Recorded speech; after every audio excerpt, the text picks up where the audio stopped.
जो जनजीवन है उनकी जान को भी खतरा हुआ है और वो मर चुके हैं। हम देख सकते कई ज़्यादा दुविधाएँ हैं इसकी।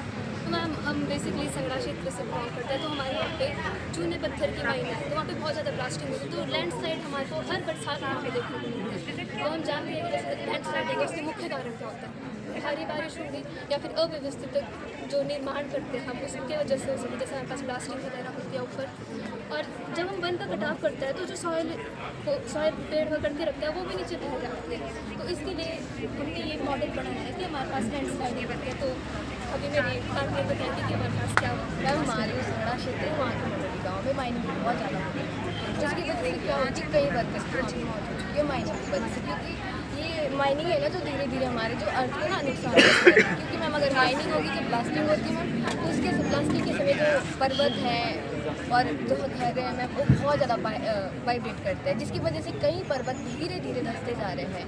तो एक वर्कर है मैम तो ब्लास्टिंग के समय वो जल्दी से भाग नहीं पाए, उसकी वजह से उनकी वहाँ पे डेथ हो गई। तो इसीलिए मैम जो माइनिंग है वो ज़्यादातर पर्वतों को घरों को बहुत ज़्यादा हानि पहुंचा रहा है। वहाँ के लोगों को बस ये लग रहा है कि हमें इनकम का सोर्स प्राप्त हो रहा है उसकी वजह से, पर उन्हें ये नहीं लग रहा है कि आगे आने वाले फ्यूचर में उन्हें पता नहीं कितनी सारी आपदाओं का सामना करना है। मैम हमारा मेन मोटिव ये है कि हम अपने क्षेत्र के डिजास्टर दिखाएं।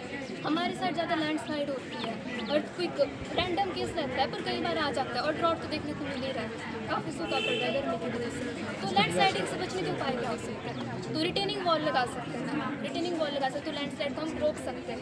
और हमें जल निकासी प्रणाली को प्रोत्साहन देना चाहिए ताकि जो बारिश आए भारी वर्षा हो तो जो पानी है वो निकल जाए वहाँ से, वो वहाँ पे ना रुके और मिट्टी कमज़ोर ना हो। तो आगे हम बढ़ते हैं अर्थक्वेक पे।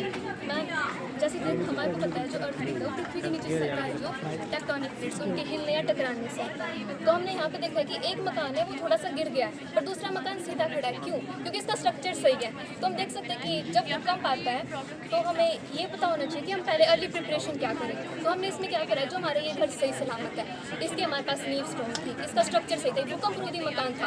तो भूकंप रोधी मकान की बेसिकली शेप होती है एच, आई और एल शेप, पर हम देख सकते हैं कि मकान नीचे गिर चुका है। क्यों? क्योंकि उसकी नींव स्ट्रॉन्ग थी, ये नीचे से खोखला था। तो जैसे थोड़ा सा भूकंप आए ये अपना स्थान मतलब ये अपने स्थान से हिल गया और काफ़ी नुकसान हो सकता है, जैसे मलबे के नीचे से तो इसके मृत्यु हो सकती है। जैसे हम एग्जांपल लिए हैं, अगर कोई स्कूल में भूकंप आ जाए तो उससे कैसे बचा जा सके। सबसे पहले तो इंसान को घबराना नहीं चाहिए, क्योंकि अगर इंसान घबरा गया तो उसकी जो सोचने की शक्ति भी खत्म हो सकती है। तो उसके बाद यदि वो खुले स्थान की तरफ भाग सकता है तो भाग सकता है, यदि ऐसा पॉसिबल नहीं है तो उसे सबसे पहले तो किसी कोने में जाके खड़ा हो जाए। अगर वो नहीं हो सकता तो मैम जो कॉर्नर होते हैं ना वो थोड़े स्ट्रांग होते हैं, उसके ऊपर तो पूरा मैम टिका हुआ होता है, इसलिए वो कॉर्नर में खड़ा हो सकता है। नहीं तो वो अपना जो स्कूल बैग है उसे सिर पे उठा के किसी बेंच के नीचे डेस्क के नीचे बैठकर सिर को घुटनों के अंदर रख सकता है, ताकि वो अपने सिर को, क्योंकि सबसे ज़्यादा जो नुकसान होता है इंसान को वो उसकी सिर की चोट की वजह होता है, इसलिए वो सिर को बचाने के लिए किसी डेस्क या बेंच के नीचे बैठ सकता है ताकि वो उसको कम से कम सुरक्षित। मैम जो भूकंप की है ना ये रेडिएशन, इसको नापने के लिए हमारे पास एक डिवाइस होता है सिस्मोमीटर, जो 1 से लेकर 10 तक डिवाइड होता है। तो 1 से लेकर 4 तक की जो भूकंप की रेडिएशन होती है वो नॉर्मल होती है, पर 5 से 6 के बीच में मध्यम मानी जाती है, यानी कि विनाशकारी साबित हो सकती है। पर अगर रेडिएशन 7 से ऊपर चले जाती है तो पूरा क्षेत्र तबाह होने के बहुत ज़्यादा चांसेस रहते हैं। तो सिस्मोमीटर बेसिकली हमारा जो जोन है वो अर्थक्वेक से मतलब ज़्यादा इफेक्ट नहीं होता है। सिरमौर की बात करते हैं,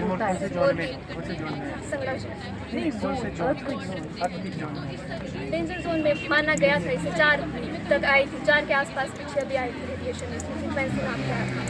तो अगला हमारे पास रिपोर्ट में आता है तो अगला है सबसे हाईएस्ट जोन कौन सा होता है? मैम 7 से 25 जोन होते हैं तो जोन 5 बार सबसे ऊपर होता है, तो सिर्फ 9 जोन 4 में आते हैं। तो आप ऐसे नहीं बोल सकते कम चांसेस है यहाँ आने के, 4 जोन भी बहुत हाई जोन में माना जाता है। तो नेक्स्ट हमारा है ड्रॉट यानी कि सूखा। तो मैम हम जानते हैं जैसे कि इस साल गर्मियाँ भी काफ़ी जल्दी आ चुकी हैं, तो जिस वजह से जो हमारी फसलें हैं पहाड़ी इलाकों में उनको बारिश प्राप्त नहीं है, क्योंकि बारिश हुई नहीं गर्मियाँ उपाय बताओ कि ड्रॉट से हमने कैसे बचना है, क्या आपके पास क्या है? से ड्रॉट से बचने के लिए देखो जब हमारे पास पानी होता है तो हमारे लिए ऐसा उसको सुचारू रूप से प्रयोग करना है। जैसे कि इरिगेशन करते हैं, हम किसान हैं, हमारी साइड में इतने सारे किसान हैं, तो उनको इरिगेशन ऐसे नहीं कि हमारे यहाँ पे है कि पानी जोड़ते हैं और डायरेक्ट लगा देते हैं, तो इससे ज़्यादा पानी वेस्ट हो जाता है। हमें ड्रिप इरिगेशन यूज़ करनी चाहिए, स्प्रिंकल सिस्टम यूज़ करनी चाहिए। वो सभी करते हैं।